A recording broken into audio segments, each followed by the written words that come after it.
Alicia Mayer. Tengo el privilegio de presentar un diálogo muy interesante sobre la música en la época de la independencia de México.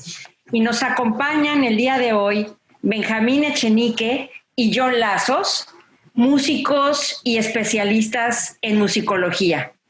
Quiero empezar por dar las gracias a la UNAM Boston por haber organizado esta tertulia que pueden ustedes ver en su página web y que se suma a otros diálogos que ya han sido preparados por la UNAM Boston y que son realmente interesantes en todas las áreas, en el área científica, en el área de las artes, en el área de la historia. Quiero agradecer también no solamente al director de la UNAM Boston, Benjamín Juárez Echenique, sino también a Héctor Zavala, coordinador de Relaciones y Gestión. Y bueno, pues vamos a dar inicio a esta tertulia, a este diálogo, a esta conversación que tiene que ver con la música en México durante la independencia. No sin antes hacer notar que esto se encadena en una serie de actividades que ha organizado la Coordinación de Relaciones Internacionales, la CRAI, en la UNAM México, y que va a servir precisamente para conmemorar el mes patrio, el mes de septiembre, que el año que viene, por cierto, hay que decirlo, se cumplen 200 años de la consumación de la independencia, un verdadero parteaguas en la historia de México. Es un privilegio para mí entonces conducir esta reunión. Vamos a darle la palabra primero a Benjamín Juárez Echenique. Él es conductor de música y también investigador, con experiencia en artes, ya muy larga experiencia, y va a hablar sobre el contexto de la música en general, y tengo entendido que particularmente sobre Mariano Elízaga. Benjamín, pues tú tienes la palabra en este momento y creo que de ahí van a ir surgiendo muchos otros temas que podemos ir encadenando para tener un diálogo fructífero que espero que el público disfrute mucho. Pues mil gracias, Alicia, y qué privilegio tenerte de moderadora en esta tertulia. Pues tú eres una gran historiadora y miembro corresponsal de la Academia Mexicana de la Historia en Canadá, así es que es un privilegio tenerte a ti, igual que a nuestro querido amigo John Lazos. Los dos están en Canadá, así es que creo que esto tiene un gran peso de nuestro querido vecino del norte. Y muchos saludos desde Boston. Yo les voy a contar que de chico yo era monaguillo y mi papá tenía una botica en el centro. Yo iba muy frecuentemente como a acompañar las misas en la iglesia de San Felipe, en la calle de Madero. Mi abuelo estaba sepultado en la catedral. Mi abuela me llevaba a rezar un Padre Nuestro a su tumba al menos una vez al mes, y yo veía esos órganos y veía esas pinturas y las columnas. Me fascinaban los órganos de San Felipe también, que era un órgano francés, y me preguntaba cómo sería la música cuando se construyó o cuando estaba en pleno estos templos maravillosos.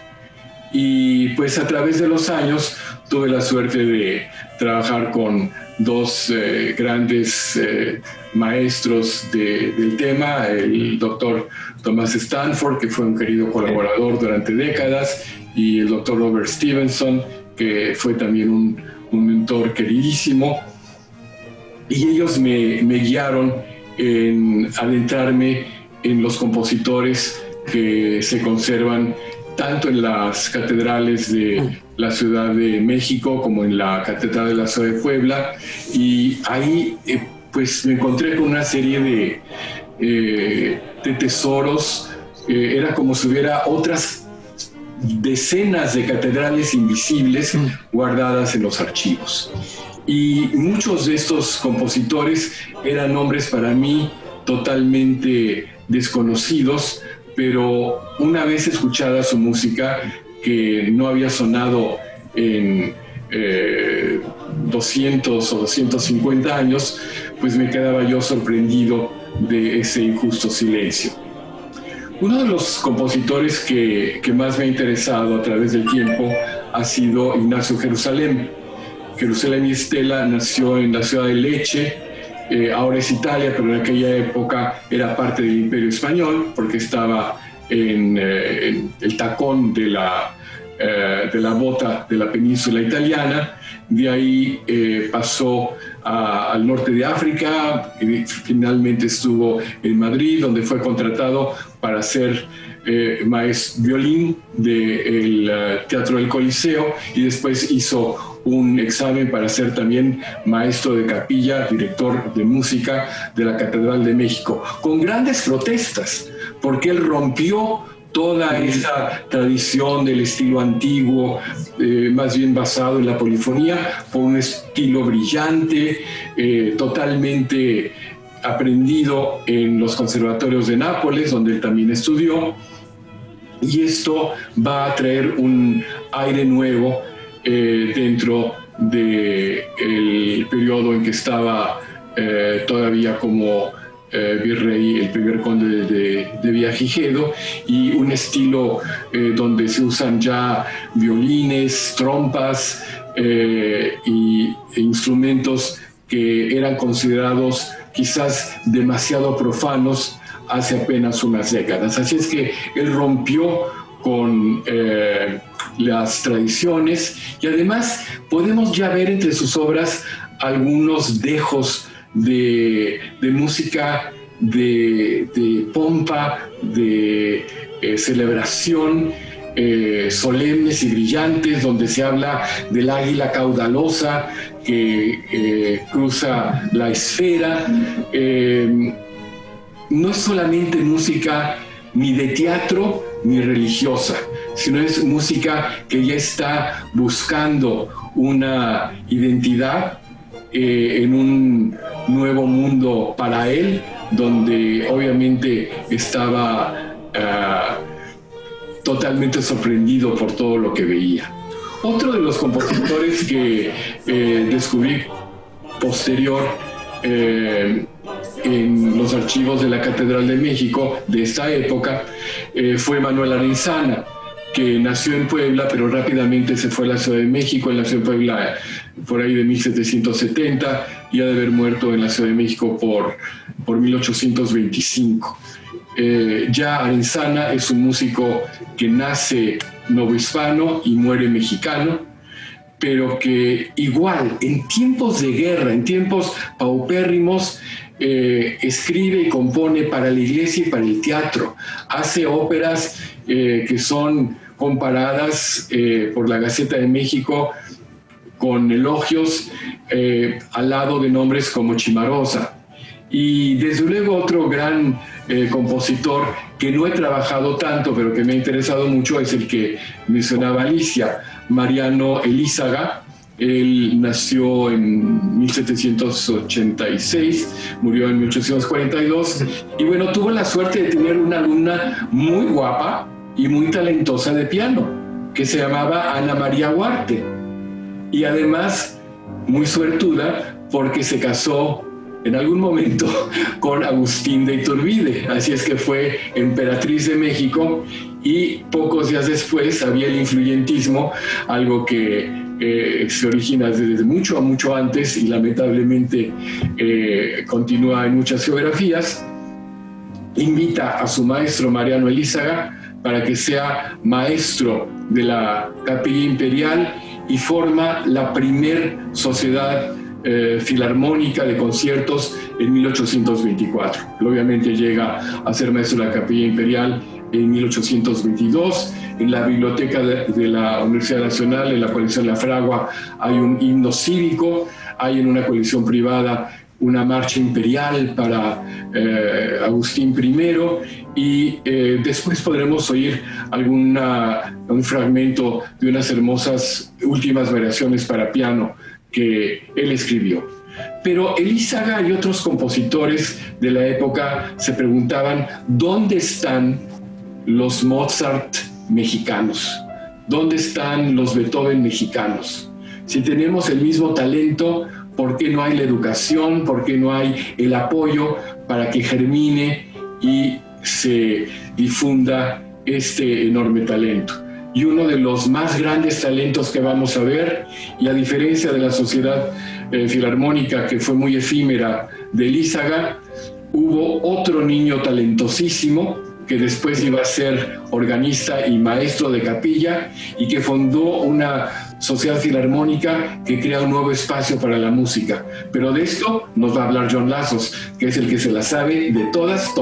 Mira, quisiera, para abrir puerta, la historia de la música en México la dividimos en grandes periodos.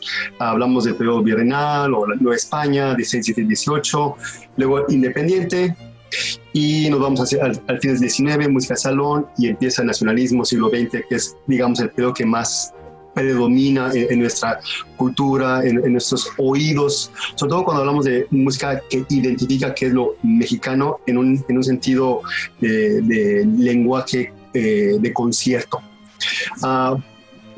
Hablando de septiembre, de que se acerca ahora sí el bicentenario de la consumación de independencia, me gustaría retomar un ejemplo, porque hace 10 años fue el famoso año del bicentenario, y seguramente usted lo recuerda muy bien, fue un derroche de tratar de revivir un poco todos esos espíritus que hacían o que nos hacían sentirnos más mexicanos. Nos vamos a 15 de septiembre del 2010, hay una gran celebración en el Zócalo, fuegos artificiales, luces, y se cierra, esa noche climática se cierra con una pieza que identifica lo que es la mexicanidad. La pieza es la Sinfonía India de Carlos Chávez. Entonces, yo uso, cuando doy conferencias y pláticas, pongo este ejemplo visual y auditivo, y la gente, claro, siente me siento muy mexicano, es la noche de independencia, celebramos el bicentenario, y la pieza es una pieza muy intensa, sobre todo tiene un final muy climático.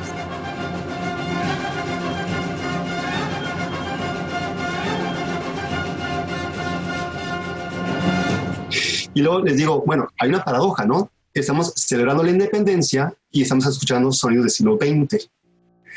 ¿Qué pasó con los sonidos del siglo XIX? ¿Dónde están? Y eso es algo que Benjamín ya lo mencionó.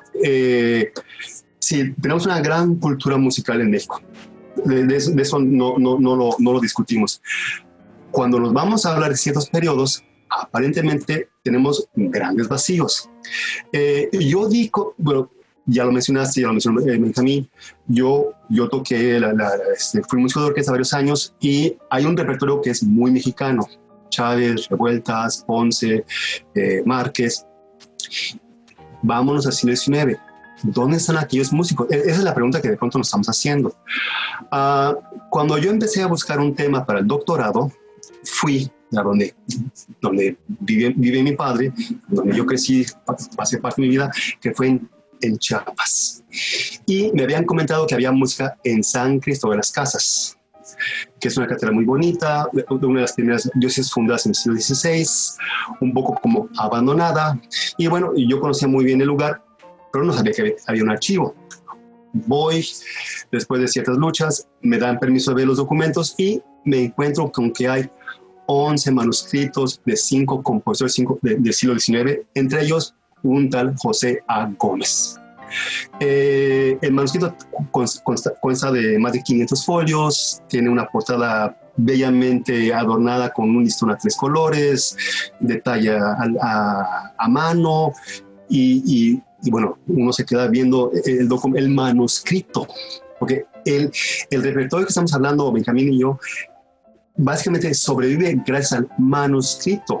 Así fue como los músicos del siglo XVI hasta mediados del XIX aprendieron, arreglaron, escribieron, componieron música a través de un papel manuscrito. Sin él no hay música. Cuando veo este manuscrito de José Antonio Gómez en San Cristóbal de las Casas, me doy en el reto de quién es este músico. Y lo voy buscando por todos lados y me lo voy encontrando.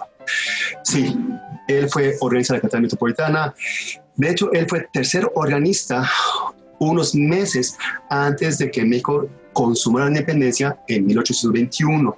Entonces, pongámonos en los zapatos de una persona que tiene en ese entonces, en 1821, 15 o 16 años. Es un bebé, es un adolescente. Él ya había sido niño cantor. Su vida fue en la iglesia. Él estudió en la Colegiata de Guadalupe, que entonces era la escuela de música en México, y ya estaba trabajando como tercer organista en la Catedral Metropolitana, como dice Benjamín, con esos monumentales órganos conocidos por Nazarre que todavía funcionaban a principios del siglo XIX. Su vida en la Catedral Metropolitana corre desde el 21 hasta el 66. Son 45 años de músico en un solo lugar.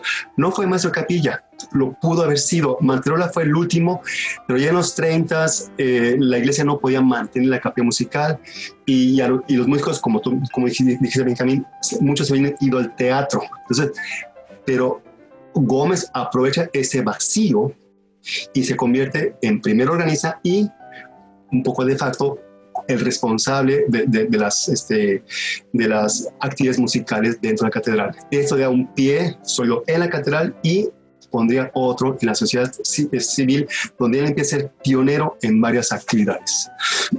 Entonces, bien, él es en la Catedral Metropolitana del 21 al 66, ve pasar a Iturbide, a Santana, al primer arzobispo independiente de México. Él está en primera fila, él es el músico responsable de dirigir la orquesta, de componer, de tocar el órgano, y poco a poco empieza a incursionar en la sociedad civil, es maestro de las niñas de bello sexo, funda su conservatorio, empieza a publicar varias de sus publicaciones para sus métodos de gramática de teoría, el de voz, el de piano y su instructor filarmónico. Varias no son obras suyas, son obras españolas que él básicamente cambió un poco la portada, cambió un poco el contenido y le pone su nombre y dice José Antonio Gómez y Socios. Pero son obras que ya circularon en España, no en México, pero él es el que les pone a disposición de la sociedad, en una sociedad que ahora es independiente, ahora está interesada por los teatros, por ya no estar bajo España, ahora ya están interesados en otro tipo de estilo musical. Que más o menos, también como dijo Benjamín, ya en el 54, durante el último periodo de Santana, Gómez concursa para ser director. Santana tenía la idea de hacer un conservatorio. Santana se había traído a Jaime Nuno desde Cuba. Jaime Nuno tenía como 33 años, era muy, muy joven. Gómez ya era músico veterano en la capital, y ponen a los dos a concursar para la dirección del conservatorio. Según los periódicos, Gómez había ganado la plaza, pero ya no se ve el conservatorio, se vería años más adelante, pero seguía también, por otro lado, la competencia para el himno nacional. Bocanegra ya compuso la música y había ahora que ver quién ponía la puesta de música del texto de Bocanegra, y Gómez es parte del comité del jurado, es el músico veterano, que escogerían la partitura de Jaime Nuno, que ya, curiosamente, de los 10 versos que tiene, pues hoy oficialmente creo que nada más quedan 4, y varios han sido censurados por cuestiones ideológicas. Pero una obra que ha despertado mucha curiosidad es su famosa pieza histórica, que hay, hasta donde yo conozco, hay 3 versiones, 2 impresas, una manuscrita. Seguramente Gómez la escribió en el espíritu cuando México se consumó la independencia el 21, como él ya lo había hecho con la pieza que ya había mencionado Benjamín. Escribe esta pieza, pero en formato manuscrito. En México todavía no existía la imprenta para los músicos para poder hacer las impresiones. Había todavía que hacer con la mano. Años más tarde, en los 40, empieza a circular en México la pieza histórica, bajo la edición creo que es Cumplido, la editorial Cumplido, pero nada más salen algunas entregas. Iban a ser 21, pero salen como 3 o 4, en gran parte porque Santana deja una vez más la presidencia, cambio político. Ya la pieza histórica está inspirada en la figura de Iturbide. Al no ser Santana en la presidencia, no tiene caso tratar de circular una pieza que defiende otra ideología y desaparece en la circulación en la Ciudad de México. Hay una edición impresa muy bella, con una gran calidad de impreso, digamos, en la Real Biblioteca en Madrid, que consta de los 4 instrumentos que necesita esta pieza. Son la parte de piano, la parte de violín, de violonchelo y de flauta. Es muy interesante porque el primer movimiento, no sé si lo has visto, Benjamín, el primer movimiento no tiene barras de compás. Y hay un pequeño como texto en la parte superior donde dice, bueno, es el momento en que el general Iturbide está pensando si le entra o no le entra al movimiento de independencia. Y en el dibujo que aparece en la edición de Cumplido se ve un hombre en una mesa con la mano en el rostro y cavilando si se compromete o no se compromete. Bueno, sabemos que lo va a hacer y que él sería como el héroe de la independencia. Y ese primer movimiento no tiene barras de compás. No es un error. Como está en la duda Iturbide si va a entrar o no va a entrar, entonces ese momento es una especie de interpretación aleatoria. Sí, son acordes, son escalas, pero bueno, yo no he visto una pieza del siglo XIX que tenga este tipo de técnica, que sería que se usaría muchísimo en la música contemporánea. Es un resumen un poco por todos lados, pero lo que sí te puedo decir es que hace 15 años, cuando yo empecé a ver a Gómez, no teníamos ni siquiera fecha de defunción. Sabíamos que había nacido en 1805 porque él escribe una especie de biografía en los 40s, cuando va a empezar toda su campaña en el ámbito secular, como para promoverse, y ahí se apunta, por ahí se voy yo. Esa es la fecha de nacimiento, habla en tercera persona, pero lo que restaría su vida ya queda un poco en el aire. Entonces, en el 65, él deja la ciudad, se va a Tulancingo, y ahí pasa los últimos 11 en su vida. Sabemos que es un gran músico. Medecio Morales habla grandemente de él, Antonio Valle, Luis Vaca. Muchos músicos de los que ha hablado Benjamín le tienen un gran respeto a Gómez, pero desaparece de la vida. Y bueno, yo encontré su arte de función en la AGN. Sabemos que murió ya en el 76, tenemos un marco temporal y que tenemos mucha obra de él. Esa obra, el manuscrito, no se ha tocado desde aquellas épocas. Algunas piezas ya impresas sí se han interpretado y poco a poco estamos en este rescate para ver exactamente cuáles fueron los sonidos del siglo XIX que sí se escuchaban en aquella época. Sus obras se tocaban en la catedral, se tocaban en Guadalajara, se tocaban en varios lados. Esa es la música que la gente sí escuchaba. Lo sabemos porque en los manuscritos están los nombres, las fechas, hay correcciones, hay enmendaduras, hay anotaciones. Sí se tocaba la música. Que no la conocemos, ese es otro detalle que hay que discutir, pero sí sabemos que había música, se escuchaba, y bueno, poco a poco estamos en ese proceso de rescate, identificación, catalogación, porque no tenemos catálogos de qué época, y que ahora empieza, gracias a ello, a estudiar y a escuchar este repertorio poco a poco. Ya veremos en alguna celebración del 15 de septiembre si estaremos escuchando obras de la independencia. Pues muy ilustrativo, John. Esto de este autor que has rescatado, ¿no? Y que se suma a autores, compositores, primero novohispanos, porque nacen en la época todavía en que España ejerce su soberanía, y después podemos hablar de mexicanos. Claro. Es muy curioso los compositores, tanto que tú has hablado como Benjamín, el hecho de que hayan podido tener este espacio de creación en un siglo XIX, que sabemos que es un siglo absolutamente convulso, ¿no? Que se da la guerra de independencia, pero después se dan las guerras de reforma y luego las guerras entre conservadores y liberales, y es un siglo de guerras y es un siglo de caos. Y estos compositores, tú lo has dicho en el caso de Gómez Holguín, ya podemos hablar de que hay un nacionalismo en las expresiones sonoras de estos compositores en esta época. ¿Hay ya un sello propio? O lo que es más importante, tanto Benjamín como John, ¿se puede decir que ya hay una conciencia de ser mexicano y de transmitir este sentimiento a través de la música? No tenemos un término musical para describir este periodo.